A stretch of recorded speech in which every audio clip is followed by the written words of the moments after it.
안녕하세요. 건강 365 아나운서 최인경입니다. 몸이 잘 붓는다고 말하는 분들도 있고 겉으로 얼른 보기에도 부기가 느껴지는 경우도 있습니다. 얼굴, 손, 발 유난히 잘 붓는 경우도 있지만 전체적으로 몸이 부어있기도 한데요. 부종의 원인이 뭘까요? 체질적인 부분도 있을까요? 흔한 증상인 만큼 여러 요인들이 몸을 붓게 하지 않을까 싶은데요. 부종으로 설명되는 특징적인 부분들이 있는 걸까요? 부기가 살이 된다는 말은 맞는 걸까요? 오늘은 한의학으로 풀어보는 부종 준비되어 있습니다. 건강 365 김태우의 사랑비 듣고 시작하겠습니다.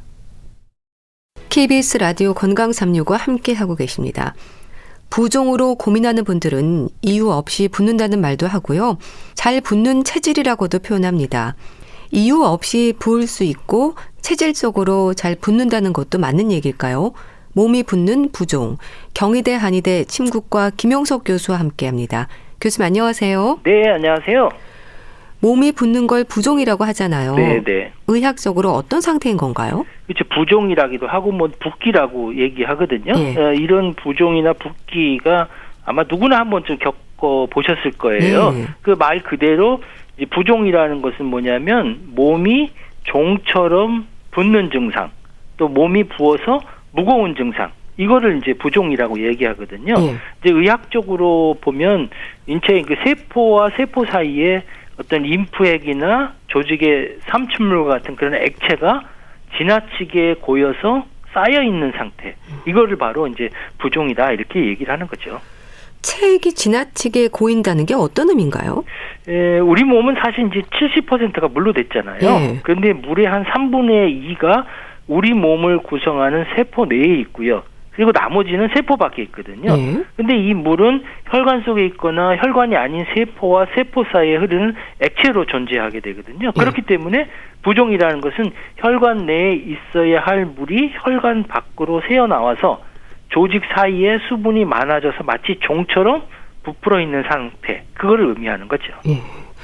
근데 스스로가 느끼는 부종도 고민이지만요. 다른 사람들로부터 왜 그렇게 부었냐는 말 때문에도 스트레스를 받게 되거든요. 아침에 잠깐 붓는 게 아니라 하루 종일 부어있는 경우도 많은데 어떨까요? 이 부기의 지속 시간도 부종의 위험을 판단하는 기준일까요? 그렇죠. 이제 부종은 사실 우리 몸 어디서나 생길 수 있어요.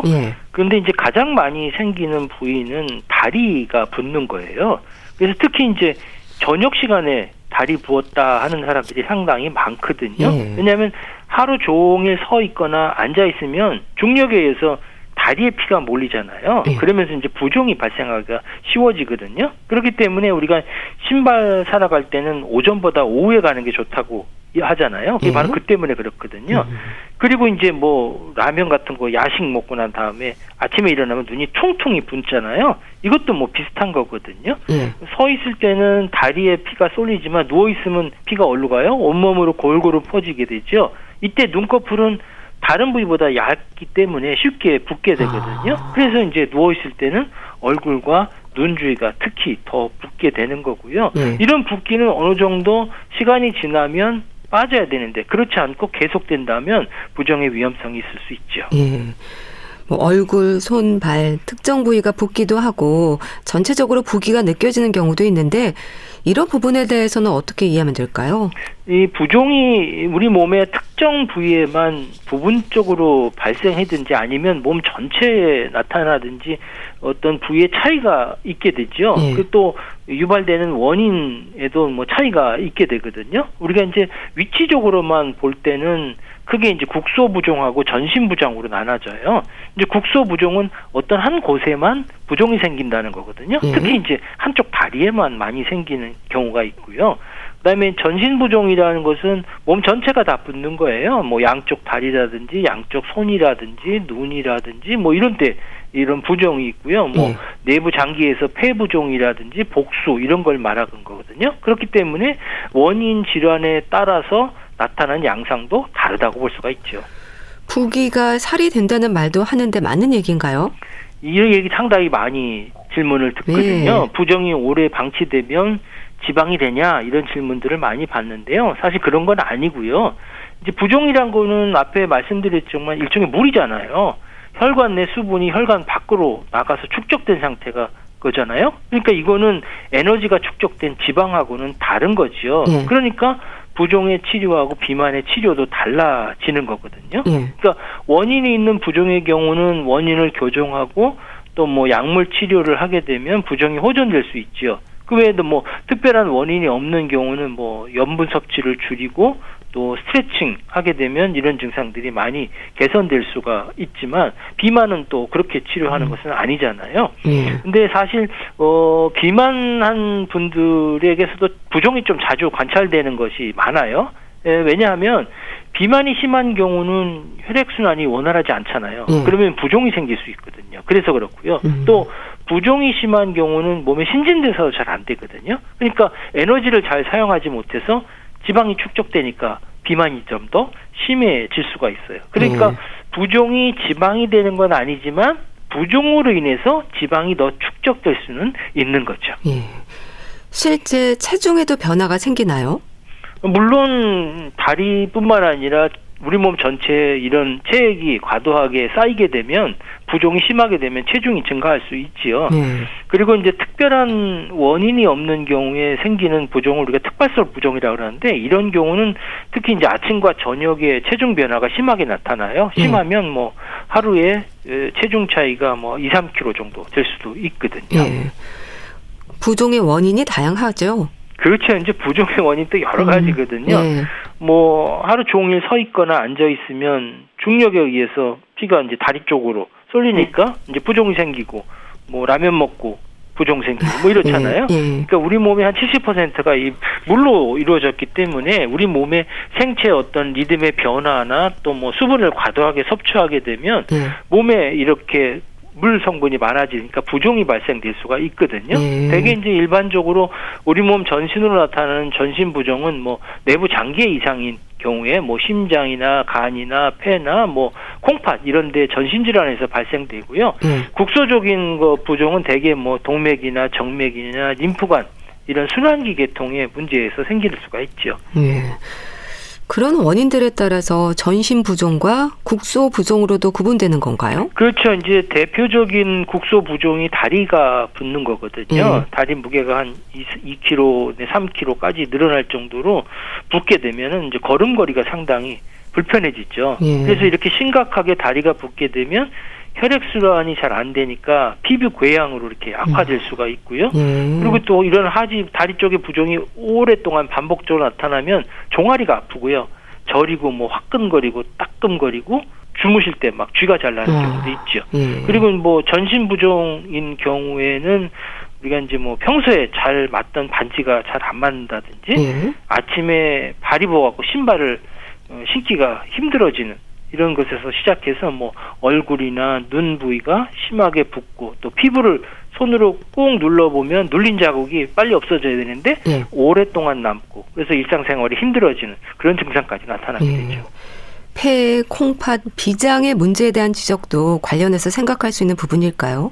그렇죠. 한의학에서는 이런 부종의 원인을 폐라든지 비장이라든지 콩팥 이런 세장기의 기능이 문제가 있어서 생긴다고 봤거든요. 그 비장은 뭘 얘기하냐면 우리 몸에 흡수된 수분을 온몸으로 퍼지게 하는 운반하는 그런 역할을 해주는 거고요.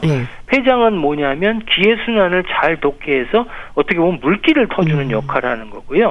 신장은 콩팥은 이제 몸을 데워갖고 수분을 증발시키는 그런 역할을 하는 거예요. 그러면 요 기능들이 잘 되면 수분 대사가 원활해지는데 만약에 여기서 어떤 거 하나라도 문제가 생기게 되면 몸이 자꾸 붓게 되는 거고요. 우리가 이제 콩팥이 약한 경우는 이제 소변을 통해서 수분 배출이 잘 안 되니까 몸이 붓고요.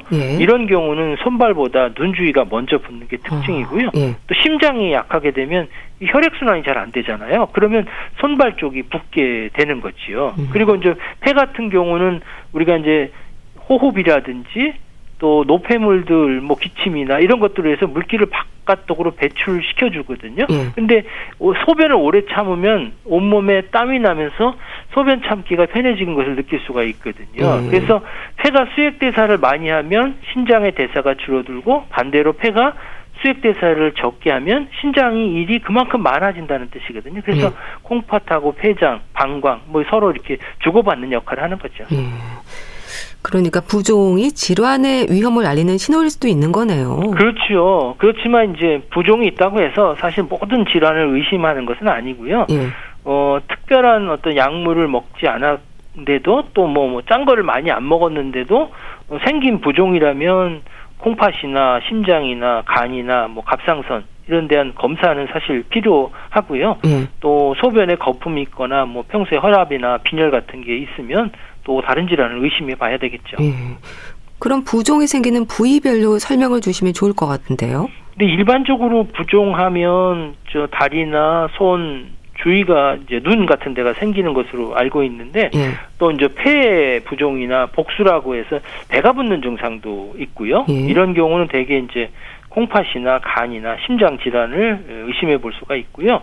콩팥으로 인해서 생기는 부종은 얼굴에서 다리까지 뭐 골고루 붓게 되지만 중력 때문에 이제 물이 아래로 내려가면 주로 이제 발과 발목이 붓게 되고요. 아침에 심하고 오후가 되면 조금 낮아지는 현상들이 생길 수가 있고요. 또 다리를 손가락으로 누르면 피부가 쑥 들어갔다가 얼른 나오지 않으면 부종이 있다는 어떤 증거가 될 수가 있지요. 또 부종으로 인해서 설사를 하기도 하고 식욕이나 안색도 변할 수 있는 건가요? 이런 경우는 대부분 뭐 빈혈이나 또 영양실조로 인해서 생기는 부종이라고 볼 수가 있어요. 영양 섭취가 부족하게 되면 혈관의 알부민이나 뭐 글로불린 수치가 정상보다 낮아지니까 삼투압이 떨어져서 붓는 현상이 생기거든요. 옛날에 그런 말 있잖아요. 못 먹고 헐벗을 때 얼굴이 뭐 퉁퉁 붓는 이런 어린이들 있잖아요. 이것 때문에 사실 그런 거거든요. 피로와 어지럼증에 시림증도 생길 수 있다면서요. 그렇죠. 이제 부종은 우리 몸에서 물기운이 상당하게 많이 쌓여서 나타나는 증상이다 보니까 아무래도 추가된 무게하고 압력으로 인해서 해당 부위가 피로할 수도 있고 무겁게 될 수도 있죠. 그러면 뭐 기운도 떨어지고요. 또 일상생활하기도 불편하니까 피로감도 늘어나고 또 그러면 다리 쪽에 부종이 또 심해져서 또 혈액순환이 저하되고 그러면 발가락의 온도, 발의 온도가 떨어지죠. 그러면 차고 시린감 이런 증상들이 생길 수가 있지요. 이 부종을 가라앉히는 방법은 원인 치료가 중요하겠어요. 아무래도 원인 치료가 중요하죠. 근데 부종 치료는 대개 이제 원인 치료하고 증상 치료로 나누거든요. 이 원인 치료는 부종을 유발시키는 그 원인을 찾아서 그거를 교정하는 거고요. 또 부종을 일으키는 원인이 무엇냐에 따라서 치료 방향이 달라지겠죠. 원인 치료가 실패하게 되면 대부분 이제 증상 치료를 하게 되거든요. 증상 치료는 아무래도 수분이나 염분을 제한해야 되겠죠. 짠 것들을 덜 먹어야 되고, 그리고 필요에 따라서는 이제 소변이 잘 나오게 하는 이뇨제를 사용하게 되고요. 또 짠 것을 많이 먹게 되면 부종이 악화될 수 있고, 또 많은 경우엔 또 덜 짜게 드시게 되면 이제 부종이 어느 정도 또 호전될 수가 있고요. 또 부종이 심한 경우에는 콩팥에서 이제 수분과 염분이 잘 배출되도록 이제 이뇨제를 사용할 수도 있는데요. 이뇨제를 사용해서 갑자기 체중이 줄게 되면 우리 몸에서는 이제 염분이나 수분이 부족하게 되잖아요. 그러면 이제 저혈압이라든지 뭐 콩팥 손상들도 일으킬 수가 있죠. 그럼 어떤 방법으로 원인을 찾는 건가요? 부종의 원인이 뭐 진찰하고 검사를 통해서 밝혀보는 게 가장 중요하고요. 또 그렇기 때문에 일시적인 증상을 개선시켜주기 위해서 쉽게 구할 수 있는 이뇨제를 남용하는 것은 오히려 이제 콩팥이나 이런 데 더 이상을 줄 수 있기 때문에 주의를 하셔야 되고요. 그래서 이제 부종이 생기게 되면 뭐 혈액 검사라든지 뭐 소변 검사, 또 필요하면 뭐 초음파 같은 이런 검사를 해서 원인이 될 수 있는 질환들을 찾아보고 거기에 대한 적절한 치료를 하는 게 중요하죠.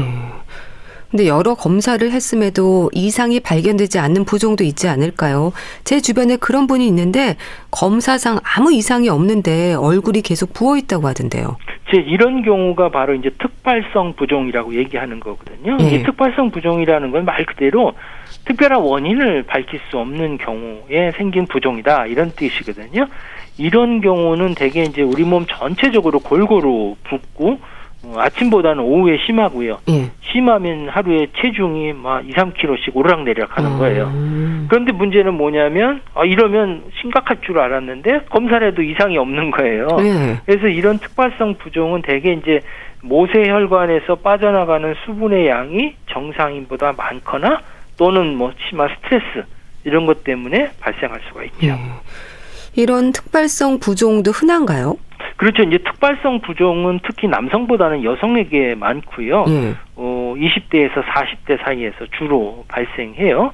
이 시기는 주로 뭐 임신하고 출산하는 그 시기잖아요. 그런 임신과 출산을 위해서 물을 필요로 하는 여성 호르몬이 수분을 끌어당기는 작용을 하고 있기 때문에 체내에 수분이 쌓여서 부종을 이루는 것이 아닌가 이렇게 이제 추정하고 있고요. 또 생리 주기하고 연관돼서 일시적으로 심했다, 나아졌다 이렇게 반복하게 되고 또 특징적인 게 아침 저녁에 체중 변화가 심한 거고요. 아침에 일어날 때 주로 이제 얼굴하고 손가락이 붓는 이런 현상들이 생기죠. 사실 이런 증상은 생명에게는 어떻게 큰 지장을 주지는 않지만 주기적으로 이런 부종으로 되면 여러 가지 생활하는데 불편함이 있어요. 그렇기 때문에 이런 특발성 부종인 경우에는 음식을 짜게 먹지 말고 싱겁게 먹고 또 고기를 적게 먹고 스트레스를 좀 풀고 마음을 편안하게 갖는 것이 무엇보다도 중요하죠. 근데 이런 부종도 어느 정도 익숙해지면 내 몸이 부은 상태인지 잘 모를 수도 있을 것 같은데요. 부종을 의심할 수 있는 증상이랄까요? 어떻게 되나요? 사실 이제 부종은 붓기가 있는 부위를 손으로 꾹 눌렀다가 뗐을 때 그 움푹 들어간 부분이 금방 이게 정상적인 위치로 해야 되는데 그렇지 않는 경우가 이제 부종이다 이렇게 우리가 확인할 수가 있고요. 또 부종이 일시적으로 발생했다가 사라지지 않고 지속되는 경우가 있어요. 이런 경우는 원인을 좀 찾아볼 필요가 있고요. 그렇기 때문에 부종으로 인해서 병원을 방문하실 때는 가급적 이제 매일같이 이제 체중을 측정해서 기록해 오시는 것이 좋거든요. 그렇게 되면 이제 부종의 진행 속도를 어떤 진행 정도를 객관적으로 확인할 수 있는 그런 정보가 체중이기 때문에 그렇거든요. 그래서 평소와 다른 이상한 증상이 발생한 경우에 그 시기하고 얼마나 지속되는지 심한 게 어느 정도가 되는지를 기록해 오면 진단하는 데 상당히 도움이 될 수가 있죠. 피부를 눌렀을 때 움푹 들어간 흔적은 바로 회복이 되는 게 정상인 거죠? 그렇죠. 이제 부종을 확인하기 위해서 우리가 쉽게 하는 부위가 이제 발막 안쪽에 복숭아뼈 있잖아요. 거기에서 손가락으로 한 4개 정도 위쪽에 그 위를 한 20초 정도 뼈에 닿을 정도로 이제 엄지를 꾹 눌러요. 그리고 손을 딱 댔을 때 10초 안에 그 패인 자국이 사라지면 되는데 그렇지 않고 사라지지 않고 그대로 남아 있다면 이런 경우는 부종이다 이렇게 볼 수가 있고요. 아침 저녁에 체중의 차이가 많이 난다. 이것도 뭐 부종의 증상들이 될 수 있고요. 또 일주일에 별다른 이유 없이 막 체중이 확 증가됐다. 이것도 마찬가지로 부종을 의심해 볼 수 있고 가장 쉽게 우리가 찾아볼 수 있는 전신적인 부종 같은 경우는 평소에 잘 맞던 반지가 잘 안 맞는 거예요. 그리고 아침에 신발 신기가 좀 불편해진다? 그러면 이제 부종이 아닌가 이렇게 해볼 수 있죠. 소변색이 진해지는 것으로도 부종을 의심할 수 있다는 건 어떤 의미일까요? 소변량도 줄어든다면서요. 그렇죠. 이제 부종이 콩팥에 의해서 생기는 경우가 있거든요. 콩팥이 이제 소변과 관련돼 있잖아요. 소변량이 줄어든다는 얘기는 뭐냐면 그만큼 소변이 진해진다는 거거든요. 농축된다는 거. 그러니까 이런 증상이 있으면 콩팥으로 인한 부종이라고 볼 수가 있겠죠. 이 몸이 부어있으면 개운하지 않고 불편감을 느끼잖아요. 부종의 증상을 좀 가라앉히는 방법이랄까요? 그렇죠. 이제 몸이 부어있으면 상당히 몸이 무겁고 불편하잖아요. 그래서 이런 수분이나 붓기를 빼주는 방법은 한의학적으로는 이렇게 빼낼 수 있는 게 땀 같은 걸로 낼 수도 있고요. 그다음에 소변으로 이렇게 물기운을 뺄 수 있는 치료를 하게 되거든요. 비유하자면 이런 거예요. 어떤 구덩이에 물이 이렇게 고여 있을 때 그 빼는 방법이 어떤 게 있겠어요? 먼저 수로 같은 걸 내서 뺄 수도 있겠죠. 그다음에 거기에다 흙을 덮을 수도 있죠. 그다음에 바람이나 따뜻한 걸 해서 말릴 수도 있잖아요. 그러니까 이런 다양한 치료를 해야지 그냥 단순히 이뇨제만 처방하는 것은 좋지 않은 방법이죠. 잘 붓는 사람은요, 물을 많이 마시지 않도록 조절하는 게 좋다는 말도 하던데 어떨까요? 그렇죠. 이런 경우는 콩팥에 이상이 있는 신부전 같은 이 콩팥에 문제가 있는 경우, 또 심장이 펌프가 어떤 약해지는 뭐 신부전이라든지, 또 간경화로 인해서 복수가 찬 경우라든지, 또 갑상선 기능이 떨어진 경우에 이런 분들이 물을 과도하게 마시게 되면 부종을 유발하고 또 악화시킬 수가 있어요. 그리고 정상인여도 물을 너무 마시게 되면 이 우리 몸에 나트륨이 좀 줄어드니까 저나트륨 혈증을 유발해서 또 삼투압에 영향을 미쳐서 또 부종할 수 있거든요. 그러니까 우리가 물을 많이 먹어라 하지만 물을 너무 많이 마셔도 문제고 또 너무 적게 먹어도 문제가 되는 거죠. 콩밥이나 팥밥이 부기를 줄인다는 건 어떨까요? 그렇죠. 이제 콩이나 팥 같은 음식은 이뇨작용이 뛰어나거든요. 그래서 부종에 도움을 줄 수가 있고요. 그중에 이제 팥이요. 곡류 중에서 비타민 B1이 가장 많이 함유돼 있어요. 그러다 보면 피로 회복에도 도움이 되고요. 기억력이나 집중력을 높여주는 데도 도움이 되고요. 또 이 섬유질이 풍부하니까 대변을 잘 보게 해주고 또 포만감도 생기기 때문에 다이어트에도 상당히 도움을 줄 수가 있죠. 그 밖에 도움이 되는 음식이나 차가 있을까요? 음식 중에는 이제 제가 권유하고 싶은 건 호박이에요. 호박은 이 항이뇨 호르몬을 분비를 억제해서 이제 소변을 잘 나오게 해주거든요. 그 다음에는 뭐 당분이라든지 또 단백질이라든지 비타민 A하고 C 이런 영양분이 상당히 많이 있거든요. 그러니까 병 후에 어떤 회복기에 있는 분들이 부종에는 호박에 팥을 넣어서 이제 호박죽 같은 걸 끓여 드시면 좋겠고요. 또 이뇨작용이 강한 이제 율무 있잖아요. 그렇다고 함께 죽을 써 드시게 되면 체중 관리에 신경 쓰시는 분들이 식사 대용으로 도움을 줄 수가 있고요. 또 옥수수염차 있잖아요. 이런 게 이제 이뇨작용을 좋아요. 그러니까 부종을 완화시켜주는 데 도움을 줄 수가 있고요. 실제 우리나라 연구 보게 되면 쥐에다가 이제 혈관 염증하고 부종을 일으킨 다음에 옥수수염 그 추출물을 3주 동안 먹게 하면, 그리고 염증 변화를 관찰했더니 이 옥수수염 추출물을 먹은 쥐에서 염증과 부종이 줄었대요. 그러니까 특히 또 이제 염증이 생기기 전에 예방적으로 먹인 쥐에서 이런 효과가 더 컸다는 이런 보고도 있어요. 그리고 이제 부종을 예방하는 데 도움이 주는 음식으로는 저는 질경이씨 있죠. 이런 것들이 도움이 돼요. 이뇨작용을 도와주고요. 또 부종을 완화시켜주는 데 도움이 되고, 또 수분 배설을 증가시켜서 몸에 남은 이런 노폐물들 있잖아요. 이런 것들을 배설시켜주는 데 좋고, 또 미나리도 상당히 도움을 줄 수 있어요. 왜냐하면 미나리에 칼륨이 많거든요. 그러면 우리 몸에 나쁜 뭐 나트륨 기운들을 바깥으로 배출시켜주는 그런 역할을 하게 되죠. 부기를 낮추는 지압법이라든지 도움이 되는 방법은 없을까요? 다리 혈액순환을 원활하게 해주는 것이 이제 부종을 예방하는 데 상당히 중요한데요. 그러다 보면 뭐 족욕도 좋고요. 그 다음에 발바닥 용천혈이라는 부위를 자극해주면 상당히 좋고요. 또 지압적으로는 제가 추천해드리는 건 승산이라는 혈이에요. 승산은 우리가 이제 어디냐면 종아리 뒤쪽인데요. 까치발을 하고 있잖아요. 그러면 종아리 근육이 갈라져서 움푹 파이는 곳에 위치해 있거든요. 여기는 이제 오금 주름의 중간하고 그 발 뒤꿈치 힘줄 그 중점을 연결한 선에서 2등분한 그 가운데 지점이 위치해 있는데, 여기는 이제 혈액순환을 높이는 아주 대표적인 혈자리거든요. 그러면 이곳을 지압하면 이제 종아리 근육도 풀어지고, 또 다리 쪽에 혈액순환이 잘 돼서 또 붓기도 빼주고 다리 저림에도 효과가 있습니다. 부종을 예방하는 방법 있을까요? 그렇지. 이제 부종이 몸이 붓는 증상이 부종이잖아요. 그러면 몸이 무겁고 결리고 전신적인 컨디션이 나빠지게 돼요. 그러면 뭐 피부도 푸석푸석해지고 또 생활 리듬도 깨지고 심하면 우울증까지도 있거든요. 그래서 이제 붓기를 예방하기 위해서는 우선 일상생활 중에 맨손 체조나 걷기 같은 유산소 운동을 해주시는 게 좋고요.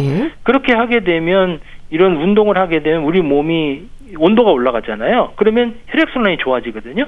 그러면 붓기의 예방이 될 수 있고요. 또 음식을 먹을 때는 짜게 되면 부종이 생기니까 이 짠 음식을 피하고요. 또 몸속에 수분하고 나트륨이 많으면 몸속에 수분을 끌어들여서 쉽게 이 붓기 때문에 가급적 짠 음식을 피하게 되고요. 그리고 한 가지 더 중요한 건 뭐냐면 스트레스예요. 사실 스트레스 받으면 뇌하수체에서 항이뇨 호르몬이 소변 배설을 억제시켜서 수분 배출이 어지러워지거든요. 그러면 몸이 붓기 쉬워지고 그렇게 되기 때문에 항상 긍정적이고 여유로운 마음으로 생활을 하는 것이 중요하고요. 또 스트레스 해소를 위해서 운동이나 취미 생활을 하는 게 좋고요. 마지막으로 충분한 잠. 그래서 피로가 쌓이지 않도록 해주는 게 좋고요. 수면이 부족하게 되면 온몸이 피로해지고 신진대사가 떨어지고 노폐물이 늘어나니까 자꾸 붓게 되는 거거든요. 그러니까 충분하게 수면을 취하는 게 무엇보다 중요합니다. 몸이 붓는 부종과 관련해서 말씀 들었는데요. 경희대 한의대 침구과 김용석 교수와 함께했습니다. 감사합니다. 네, 감사합니다.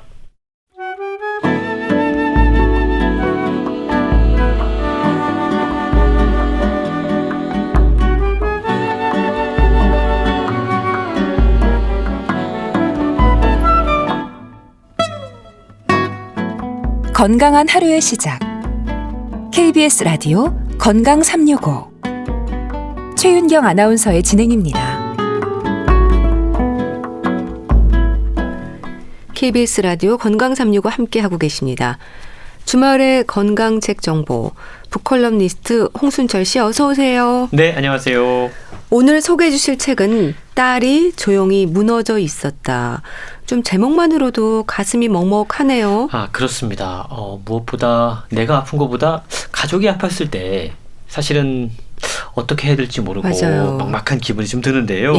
아픈 것도 그런데 만약에 어느 날 당신의 사랑하는 가족이 자해를 한 사실을 알게 된다면 어떤 기분이 들까요? 오늘은 이 질문이 실제 삶에서 현실로 드러난 분의 이야기를 소개해 드리는데요.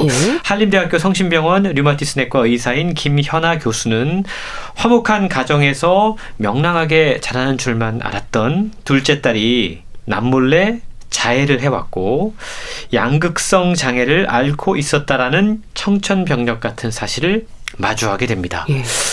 김현아 교수는 집안이 되게 좋은 집안이었다고 그래요. 의대 교수의 부모였고요.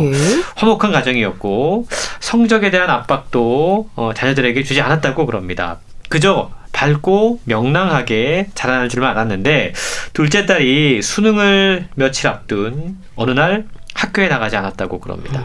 그때가 바로 첫 번째 자살 시도를 한 날이었다고 그래요. 그러고 나서 너무 놀라서 병원에 갔는데 딸에게 양극성 스펙트럼 장애 판정이 나왔던 거죠. 엄마인 김연아 교수는 세상이 무너진 것 같은 기분이 들었다라고 이야기합니다. 온 가족의 사랑을 듬뿍 받으면서 자랐다고 믿어왔던 딸의 팔목에 그제서야 수없이 그어진 칼자국을 목격하게 된 거죠. 그러면서 내가 지금껏 헛살았구나, 잘못 살았구나, 내가 살았던 세계가 완전히 전복되었구나, 이런 경험을 했다라고 책을 통해 고백을 하고 있습니다.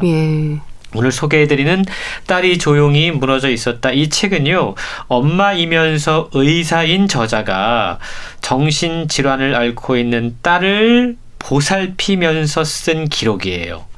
가족으로서 삶을 함께 살아내고 그리고 여러 가지 상황들을 함께 겪어온 지난 7년간의 숨가쁜 투병 이야기가 책에 소개가 되고 있습니다. 얼마나 힘드셨을지 좀 짐작조차 되지 않는데 그래도 7년의 시간을 겪어온 과정이라는 말씀에서 일단 조금 안심이 되는데 함께 잘 이겨내셨나 봐요. 그렇습니다. 지금까지도 함께 잘 이겨내고 있는데요. 저자는 의사이기 전에 엄마잖아요. 엄마로서 딸의 아파하고 힘들어하는 모습을 지켜보면서 본인이 의사이지만 크게 해줄 수 있는 상황이 없다라는 사실에 처음에 절망했다고 그럽니다. 그럼에도 7년 동안 함께 지금 투병 과정을 해오고 있는데요. 무엇보다 자신은 의사인데도 이렇게 힘든데 부모로서 만약에 의학 정보가 없는 일반 사람들이 자신의 가족이 이런 상황에 처하게 됐다면 어떤 감정이 들까? 그런 안타까움이 있어서 예. 모든 사람들에게 이 책을 통해서 공감과 위안을 전하고 있는데요. 그리고 뒤늦게 딸의 이 정신적인 고통과 아픔을 헤아리기 위해서 정말로 많은 연구와 공부를 했다고 그럽니다. 예. 정신질환에 대한 다양한 연구와 기록들이 책에 함께 소개가 되고 있어요. 예. 저자가 이 책을 통해서 끊임없이 강조하고 있는 건 우리 사회가 정신질환자를 다루는 태도가 극히 잘못되었다라는 겁니다. 예. 그러면서 정신질환에 대한 사회적인 이해를 넓혀야 한다라고 강조하고 있는데요. 정신질환을 앓는 가족과 대화하는 법이라던가 아니면 자해라던가 자살 시도를 마주했을 때 대처할 수 있는 가족들의 자세라던가 예. 또 병원을 선택할 때 어떤 점들을 유의해야 되는지 그러니까 저자가 의사이면서 환자의 가족으로서 실제로 경험했던 이야기들이 책에 소개가 되고 있는 거죠. 예. 저자는 문제의식을 느낀 이후에 부랴부랴 딸을 정신건강의학과에 데려갑니다.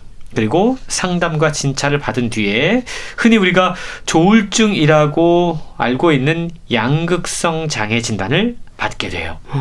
이 조울증, 양극성 장애의 특징은 예. 감정이 지나치게 들뜨고 고양되면서 과민 반응, 망상, 충동, 흥분을 느끼는 상태가 있는가 하면 정반대로 완전히 우울한 기분이 들면서 불안, 무기력, 절망, 비관증의 증세가 함께 나타나는 겁니다. 그러니까 예. 조증과 우울증이 교차하면서 반복되는 것이 바로 양극성 장애라고 하는 거죠. 예.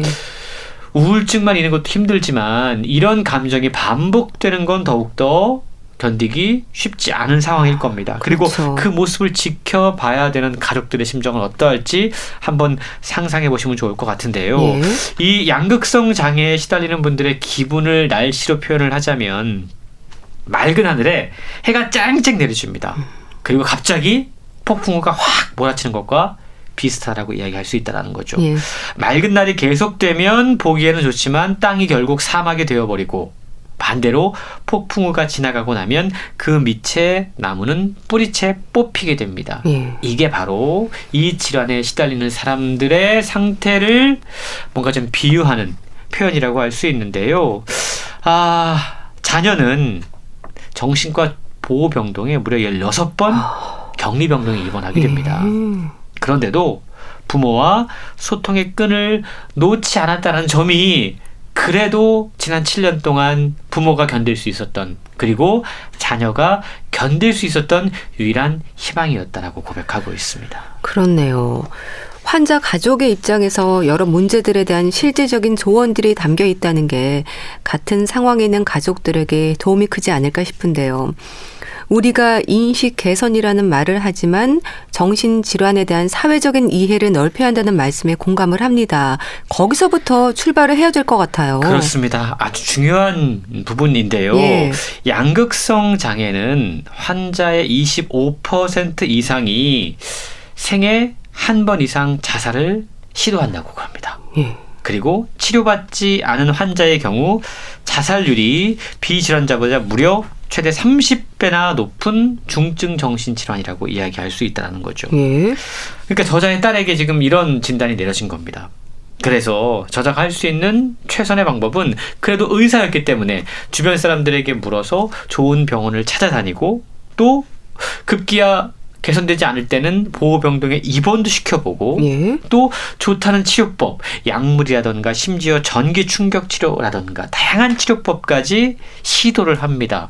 또 공공부조를 받기 위해서 장애인 등록을 하는 노력을 하기도 해요. 예. 그러니까 딸을 살리기 위해서 자신의 체면, 신분 다 내려놓고 백방으로 노력하는 모습이 책에 소개가 되고 있는데요.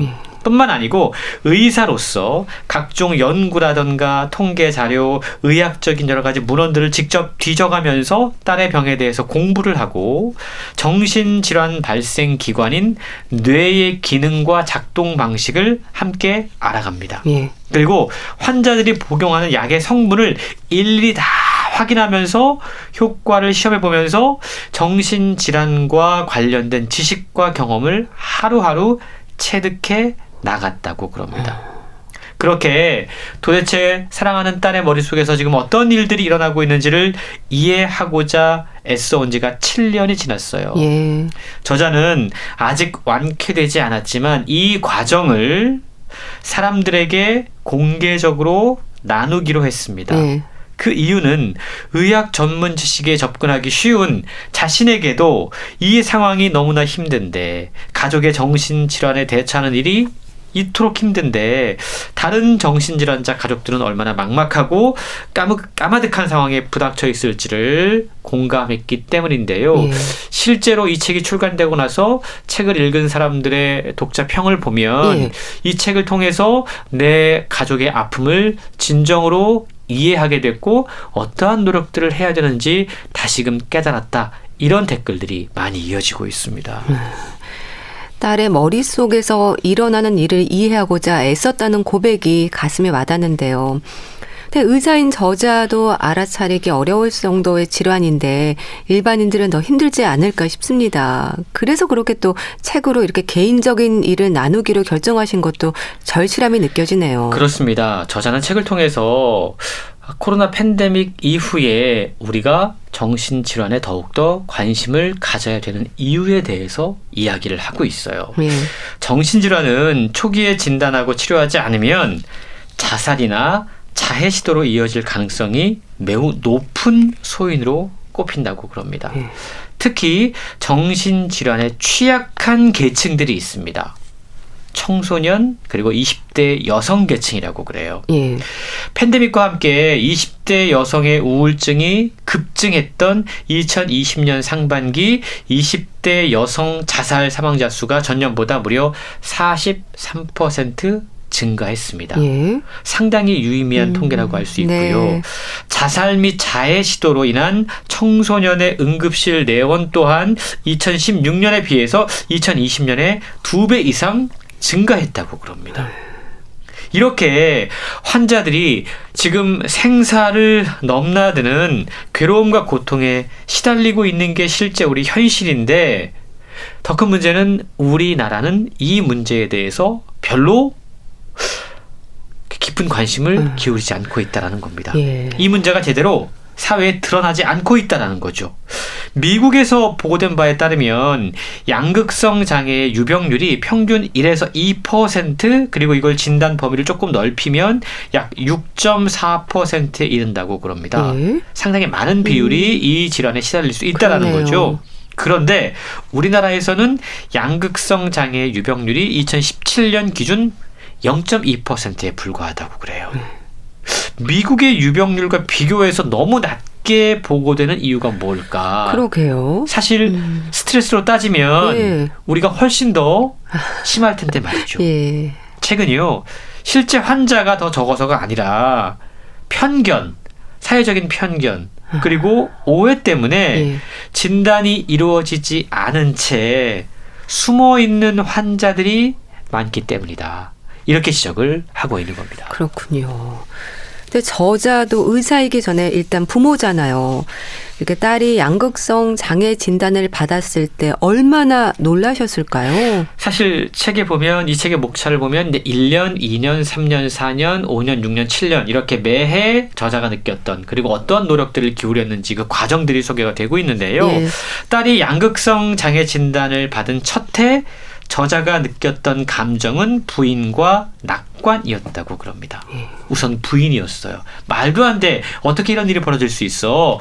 딸의 병을 부인하면서 딸이 양극성 장애를 앓게 된 것이 결국 나 때문이구나 라는 자책을 하는 단계에 들어섰다고 그럽니다. 예. 죄책감과 후회가 따라오게 되죠.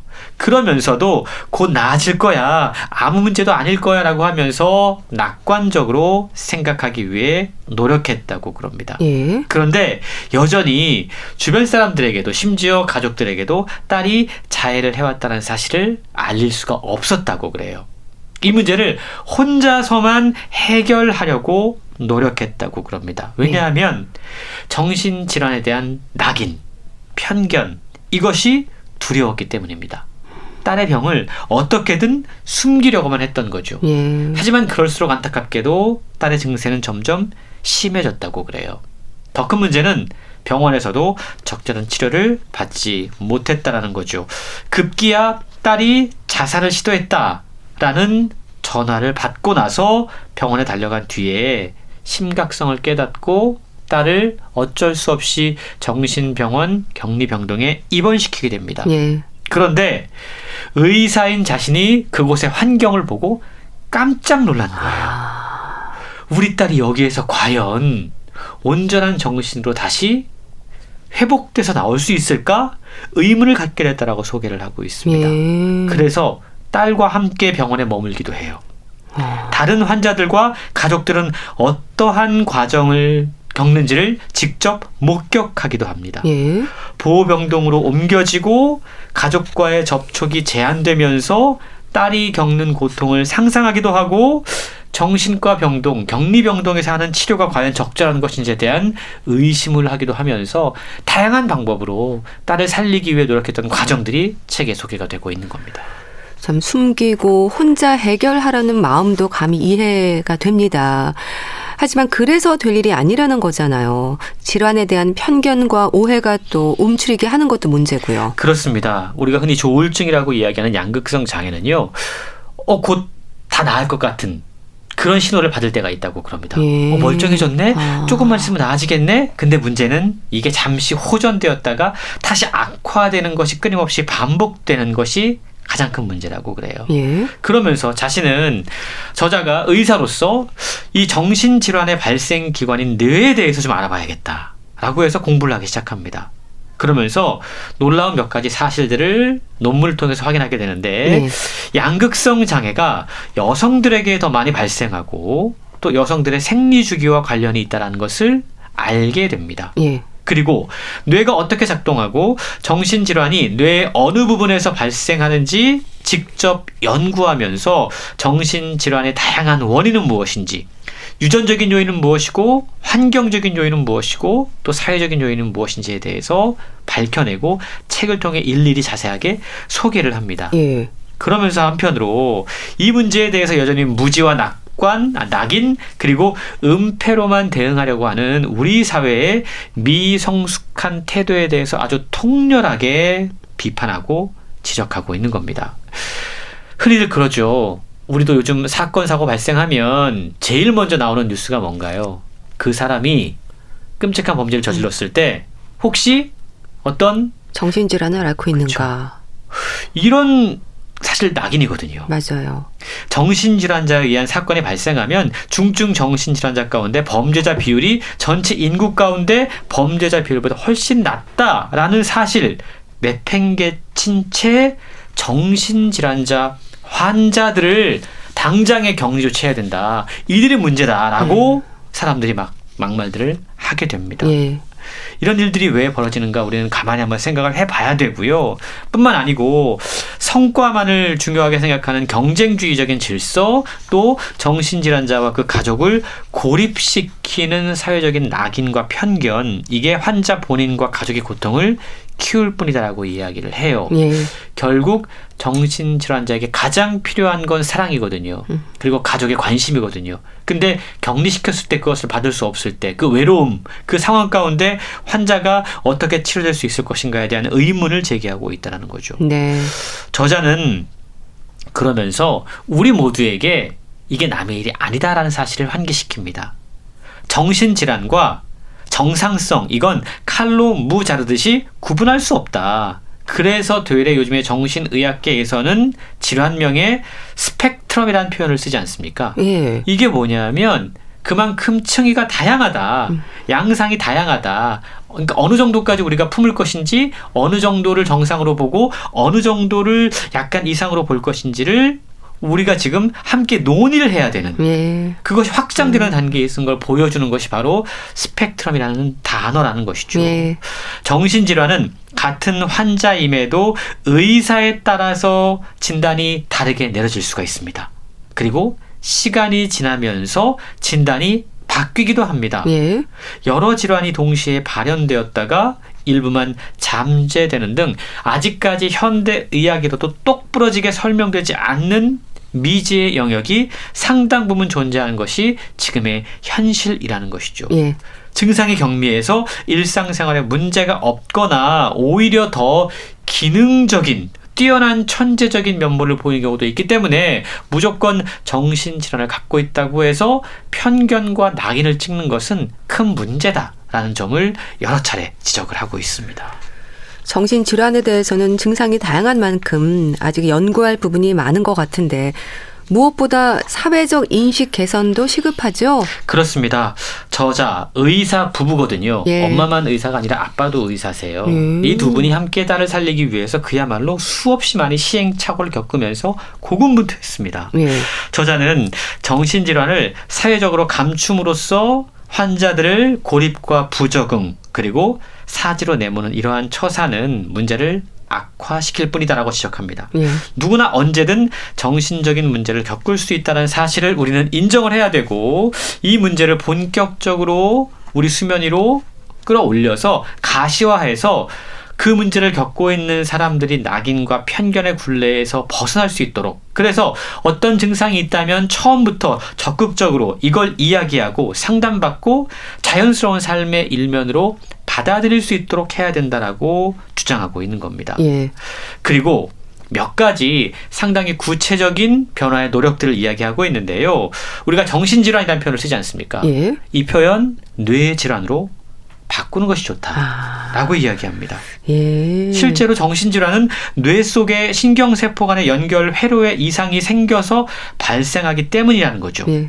그리고 뇌도 엄연히 신체 영역의 일부잖아요. 근데 다른데 예를 들어서 뭐 간이나 장이나 이런 데 문제가 생기면 그런 얘기 안 하는데 정신질환 이거 뇌 문제임에도 불구하고 의지가 부족해서 그래. 그렇네요. 마음먹기가 잘못됐어. 예. 이런 이야기하는 건 뇌 질환이기 때문에 문제 있다라고 지적합니다. 그리고 흔히 쓰는 표현 가운데 미쳤다.